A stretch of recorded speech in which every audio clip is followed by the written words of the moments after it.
शादी में आई चुड़ैल। पन्नपुर नाम के एक गांव में शादी चल रही होती है। वाह, मजा आ गया फूफा जी। शादी में क्या खाना बना है? बाराती तो उंगलियां चाटते रह जाएंगे। हाँ, तुमने सही कहा। पनीर की सब्जी का तो कोई जवाब ही नहीं। दूसरी तरफ पंडित जी फेरों की तैयारी कर रहे होते हैं कि तभी वहाँ एक चुड़ैल आ जाती है। अरे मर गया रे, ये चुड़ैल यहाँ क्या कर रही है? अरे दिवाकर जी, ये आपकी कौन सी रिश्तेदार है?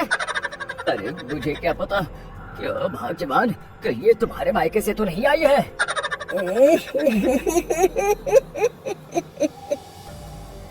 तुम लोगों की इस गांव में बारात लाने की हिम्मत कैसे हुई? मेरे रहते इस गांव में किसी की शादी नहीं हो सकती। अब तुम लोग देखो मैं क्या करती हूँ। अरे मर गया रे, मैंने सुना है ये जबान की पक्की है। भागो रे भागो, वरना ये चुड़ैल किसी को नहीं छोड़ेगी। हाँ, तुम सही कहते हो मोहन भाई। यहाँ से भाग लेने में ही हम सबकी भलाई है। देखते ही देखते शादी के मंडप में भगदड़ मच जाती है और चुड़ैल सब कुछ उजाड़ कर रख देती है। फिर एक दिन मोहन की शादी तय हो जाती है। अरे भाई, अगले हफ्ते मेरी शादी तय हो गई है, लेकिन इस चुड़ैल की दहशत के मारे तो मेरे हाथ पैर कांप रहे हैं। अरे मोहन, तुम्हारा दिमाग तो खराब नहीं हो गया? तुम अपने साथ साथ हम सब गांव वालों को भी बलि का बकरा बनाना चाहते हो? उस चुड़ैल के रहते तुमने अपनी शादी के बारे में सोच भी कैसे लिया?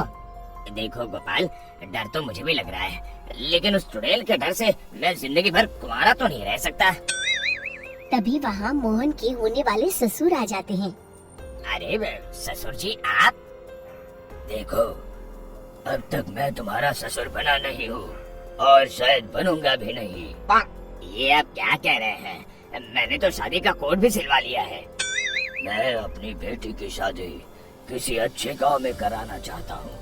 तुम्हारा गांव तो भूतिया गांव है। मैं तो क्या, अब तो कोई भी अपनी लड़की इस गांव वालों को नहीं देगा। इस तरह चुड़ैल के डर से उस गांव में किसी की भी शादी नहीं हो पाती। फिर एक दिन गांव के जमींदार अपनी बेटी की शादी करने का विचार करते हैं, लेकिन चुड़ैल के डर से उनकी भी हिम्मत जवाब दे देती है। अगर मेरी बेटी की शादी तय समय से नहीं हुई तो मेरी नाक कट जाएगी। मुझे कुछ करना ही होगा। एक सलाहकार के कहने पर जमींदार काशी से एक बहुत ही नामी तांत्रिक को अपने घर बुलवाते हैं, जो भूत चुड़ैल को पकड़ने में माहिर माना जाता था। जमींदार साहब, आप चिंता मत करिए। इस गांव की सीमा में प्रवेश करते ही मुझे उस चुड़ैल के बारे में सब पता चल गया था।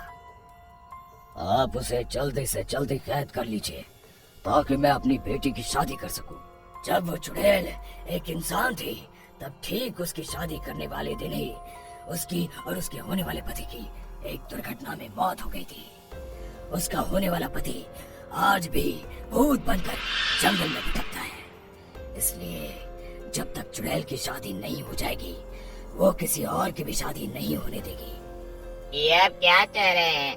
अगर वो भूत भी हमारे गांव में आ गया तब हमारा क्या होगा? ये आदमी बीच में बहुत बोलता है, इसे बाहर निकालो। उसके बाद तांत्रिक बताते हैं कि अगर उस भूत के साथ चुड़ैल की शादी करा दी जाए तो वो चुड़ैल हमेशा हमेशा के लिए उस गांव को छोड़कर चली जाएगी।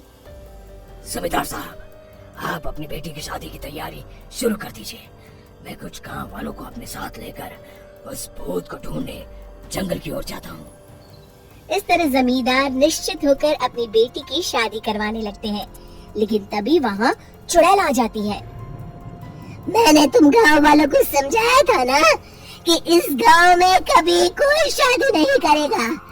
लगता है तुम लोग मुझे हल्के में ले रहे हो। चुड़ैल जमींदार की बेटी को उठा लेती है।